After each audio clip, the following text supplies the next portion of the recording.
जय हिंद साथियों, स्वागत है आपका अपनी सेकंड क्लास में, जो कि हमारी संधि की है। और ओवरऑल हमारी जो है ना 6 नंबर की क्लास होने वाली है। हम लोग कर रहे हैं अपने इस क्लास में यूपी पुलिस रेडियो ऑपरेटर व यूपी पुलिस कांस्टेबल के लिए हिंदी का जो सिलेबस है उनके क्वेश्चनों की प्रैक्टिस कर रहे हैं। और यहाँ पर हम लोग कर रहे हैं रोजगार पब्लिकेशन की इस पुस्तक को सॉल्व, और जिसमें क्या गजब का कंटेंट दिया गया हमको। अगर क्वेश्चन कर रहे होंगे तो हमको पता होता होगा। और उसी सीरीज में जो है ना आज की वीडियो हमारी 6 नंबर की होने वाली है, और करेंगे बड़ी ज़बरदस्त तरीके से अपने क्वेश्चनों की प्रैक्टिस। उससे पहले अगर आप पहली बार चैनल पर हैं तो चैनल को सब्सक्राइब कर लीजिए, और अगर अभी तक वीडियो को लाइक नहीं किया तो वीडियो को लाइक करते हुए आगे बढ़ेंगे। और वीडियो को अंत तक ज़रूर देखना, क्योंकि आने वाली है क्वेश्चनों में बहुत ही मज़ा। और हमने अपनी पिछली वीडियो में 1 से 31 यानी 1 से 30 तक एवरेज मानेंगे यानी क्वेश्चनों को किया था हमने, और उसके आगे के क्वेश्चनों को अपने इस वीडियो में हम लोग करने वाले हैं। तो बारी बारी से क्वेश्चनों को देखेंगे और सॉल्व करेंगे हम लोग। तो 30 नंबर का क्वेश्चन, इस क्वेश्चन को हमने तो कल कर लिया था, तो यहाँ पर हो जाएगी हमारी गुण संधि हो जाएगी। और क्वेश्चन नंबर 31 में उत धन शिष्ट होता था, ऑप्शन नंबर बी हमारा राइट आंसर था। और क्वेश्चन नंबर 32 से करना था हमें, तो क्वेश्चन नंबर 32 से यहाँ पर है। और अगर आपने जो है ना पहली वीडियो नहीं देखी तो डिस्क्रिप्शन में लिंक दी गई है, या फिर डायरेक्ट चैनल पर जाकर वहाँ पर प्लेलिस्ट आपको दी गई है, वहाँ से आप भी वीडियो को देख सकते हैं। तो विसर्ग संधि का उदाहरण हमें यहाँ पर बताना है। तो बताना है कौन सी संधि विसर्ग संधि है। तो जगदीश निरंतर महिष में कौन सी संधि है जिसमें हमारी विसर्ग संधि दी गई। तो क्वेश्चन नंबर हमारा यहाँ पर जो 32 दिया गया, इसका ऑप्शन नंबर ए निरंतर का होता है निह धन अंतर। तो यहाँ पर हमारी विसर्ग संधि दी गई है। तल्लीन शब्द का संधि विच्छेद होगा, तो तल्लीन का होता है तत् धन लीन होता है, जो कि ऑप्शन नंबर हमारा डी में दिया गया है। क्वेश्चन नंबर 34 की ओर हम लोग बढ़ चले हैं। और क्वेश्चन नंबर 34 क्या बोल रहा है हमारे पास कि कौन सा व्यंजन संधि का उदाहरण नहीं है। व्यंजन संधि का उदाहरण नहीं है हमारे पास, तो इसका मतलब वो स्वर संधि का उदाहरण होगा। जगदम्बा होता है जगत धन अम्बा हो जाता है, संतोष का सम धन तोष हो जाता है, अहंकार का हो जाता है अहम धन कार हो जाता है। लेकिन हमने यहाँ पर देखा विद्यालय, क्या देखा हमने विद्यालय, विद्या धन आलय, ये तो हमारा स्वर संधि का उदाहरण है। लेकिन यहाँ पर पूछा व्यंजन का नहीं, इसलिए यही हमारा ऑप्शन हो जाता है सही। क्वेश्चन नंबर 35, संधि विच्छेद के लिए सही विकल्प चुनना है हमें। सुधन उक्ति होता है, तो सूक्ति का संधि विच्छेद होता है सही, सुधन उक्ति होता है। क्वेश्चन नंबर 36, संधि कितने प्रकार की होती है। तो ये क्वेश्चन हमारा रिपीट हो चुका है। संधि हमारी 3 प्रकार की होती हैं, एक होती है स्वर, एक होती है व्यंजन, और एक होती है हमारे पास विसर्ग हो जाती है। तो ये हमारे पास कुल 3 प्रकार की संधि होती हैं। स्वर संधि का उदाहरण है तो अन्वय या तद्रूप या नीरस या किंचित। तो जहाँ पर दिया गया जो हमारे पास अन्वय, ये हमारी स्वर संधि का उदाहरण है, और यह यड़ स्वर संधि का उदाहरण हो जाता है हमारे पास अनुधन वय। सदानंद का संधि विच्छेद होगा, तो सतधन आनंद हो जाएगा या सदाधन आनंद हो जाएगा। तो क्या हो जाएगा हमारे पास सदाधन नंद, सदानंद का संधि विच्छेद। क्वेश्चन नंबर 38 का जो राइट आंसर हो जाता है वो हो जाता है हमारा ए, सतधन आनंद हो जाता है सदानंद का संधि विच्छेद। रूपांतरण का संधि विच्छेद हमें बताना है यहाँ पर, तो रूप धन अंतरण होता है या रूप धन आंतरण होता है। तो क्वेश्चन नंबर 39 का जो ऑप्शन नंबर ए दिया गया है रूप धन अंतरण, रूपांतरण का सही संधि विच्छेद माना जाता है हमारा। क्वेश्चन नंबर 40, पुस्तकालय में कौन सी संधि होगी। तो पुस्तक धन आलय हो जाएगा, यानी हमारे पास दीर्घ स्वर संधि हो जाएगी यहाँ पर। क्वेश्चन नंबर 40 का ऑप्शन नंबर ए राइट हो जाता है। क्वेश्चन नंबर 41, तो क्वेश्चन नंबर 41 में दिया गया दुरासा, दुरासा हमारी विसर्ग संधि है और इसका संधि विच्छेद हो जाता है दुह धन आशा हो जाता है। क्वेश्चन नंबर 42 दिया गया अभिधन उदय, तो इसका हो जाता है अभ्युदय। तो अभ्युदय का जो सही संधि विच्छेद होता है अभिधन उदय होता है हमारा। क्वेश्चन नंबर 43, मनोयोग, तो मनोयोग का जो संधि विच्छेद हो जाता है क्योंकि हमारी विसर्ग संधि है, तो ये हो जाता है मनः धन आयोग। क्वेश्चन नंबर 43 का ऑप्शन नंबर मनोयोग। सॉरी, यहाँ पर हमारा आयोग दिया गया है। अगर यहाँ पर होता है मनः धन योग, तब तो हमारा जो है ना ये ऑप्शन सही माना जाता। लेकिन यहाँ पर मनः धन आयोग दिया गया, इसलिए ये भी हमारा ऑप्शन गलत हो जाता है। तो यहाँ पर जो लास्ट ऑप्शन दिया गया हमारे पास, इनमें से कोई नहीं, वही हमारा राइट आंसर हो जाता है। और इसका संधि विच्छेद होता है हमारे पास मनः धन योग, हो जाएगा हमारे पास मनु योग। क्वेश्चन नंबर 44, निम्नलिखित शब्दों में से स्वर संधि को पहचानना है हमें।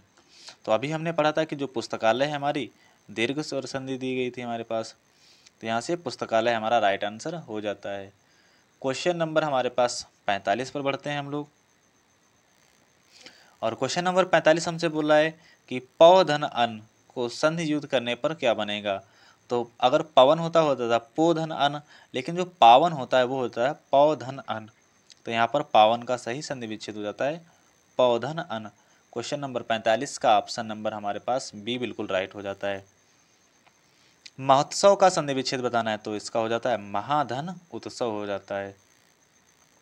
यद्यपि का संधि विच्छेद बताना है हमें, यद धन अपि हो जाता है, यदि धन अपि हो जाता है। तो क्वेश्चन नंबर 47 का जो ऑप्शन नंबर सी दिया गया हमारे पास, यदि धन अपि, ये राइट आंसर हो जाता है। क्वेश्चन नंबर 48, मतैक्य का संधि विच्छेद होता है, मति धन ऐक्य हो जाता है हमारा, एक के हो जाता है।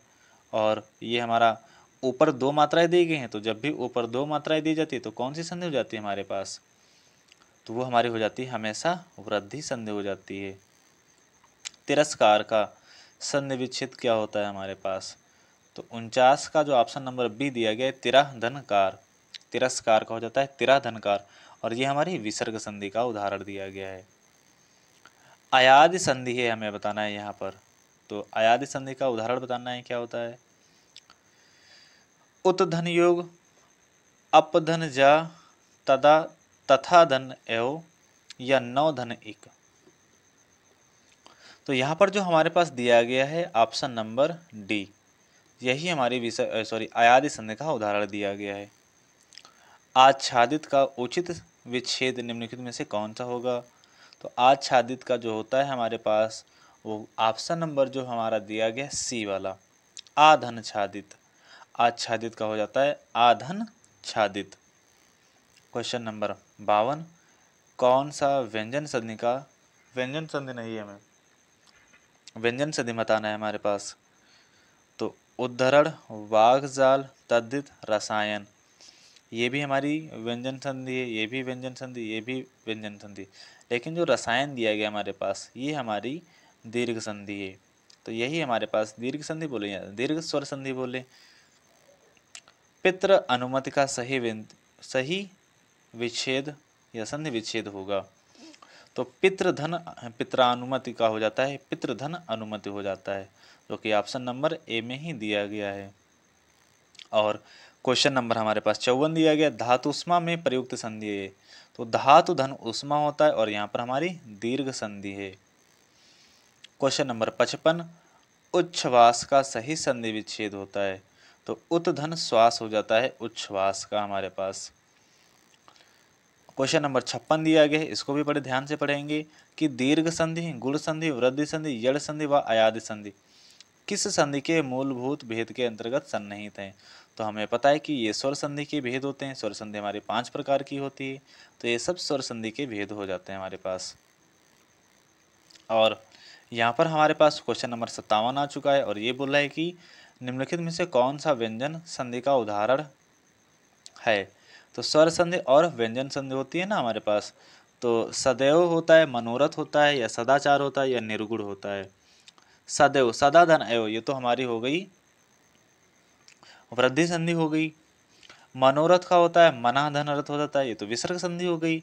सदा धन आचार या निर्गुण, तो यहाँ पर दो ऑप्शन हमारे बचते हैं। तो इसका जो 57 का ऑप्शन है ना, यहाँ पर सदा धन आचार, सत्य धन आचार हो जाता है। और जब आधा ता आ जाता है या कुछ भी आ जाता है लास्ट में, तो हमारी व्यंजन संधि का उदाहरण हो जाता है। निर्गुण का हो जाता है निह धन गुण हो जाता है, ये भी हमारी विसर्ग संधि दी गई है। और क्वेश्चन नंबर 58, पवन में कौन सी संधि दी गई है। तो यहाँ पर हमें अयादि संधि दी गई है। पवन का संधि विच्छेद हो जाता है पो धन अन। तो यहाँ से इसकी अयादि संधि हो जाएगी। क्वेश्चन नंबर दिया गया है 59, सरोज का संधि विच्छेद होगा। तो सरोज तालाब का होता है, पर्यायवाची, सॉरी ये कमल का होता है, पंकज नीरज सरोज। तो ये कमल का पर्यायवाची शब्द है और हमें यहाँ पर बताना है इसका संधि विच्छेद क्या होता है। क्वेश्चन नंबर 59 का जो आंसर हो जाता है हमारे पास बी, सराधन जा। सरोज का होता आता है सराधन जा, जो कि ऑप्शन नंबर हमारा बी में दिया गया है। क्वेश्चन नंबर 60 का उज्ज्वल में प्रयुक्त संधि है हमारे पास। तो ये गुण संधि है या विसर्ग संधि है, दीर्घ संधि है या व्यंजन संधि है। तो ये सीधा सीधा हमारी व्यंजन संधि हो जाती है। तो विसर्ग संधि अगर कहीं पर भी क्या बोले हमारे पास द्विज व्यंजन आते हैं तो वहाँ पर हमारा सीधा सीधा व्यंजन संधि मानी जाती है। और इस प्रकार से आज हमने अपनी इस वीडियो में 30 से 60 तक के क्वेश्चनों को कवर कर लिया है और आने वाली वीडियो में हम लोग आने वाले अपने आगे के क्वेश्चनों को कवर कर रहे होंगे। और प्रश्न कैसे लगे आप लोगों को, मज़ा आए हो करने में प्रैक्टिस, तो कमेंट बॉक्स में ज़रूर अपना सुझाव दें। और क्या हो सकता है हमारे लिए बेहतर, आप अपना सुझाव कमेंट बॉक्स के माध्यम से दे सकते हैं। अगर आपने अभी तक वीडियो को लाइक नहीं किया तो वीडियो को लाइक कर दीजिए और मिलते हैं अगली वीडियो में। तब तक के लिए बाय बाय, जय हिंद।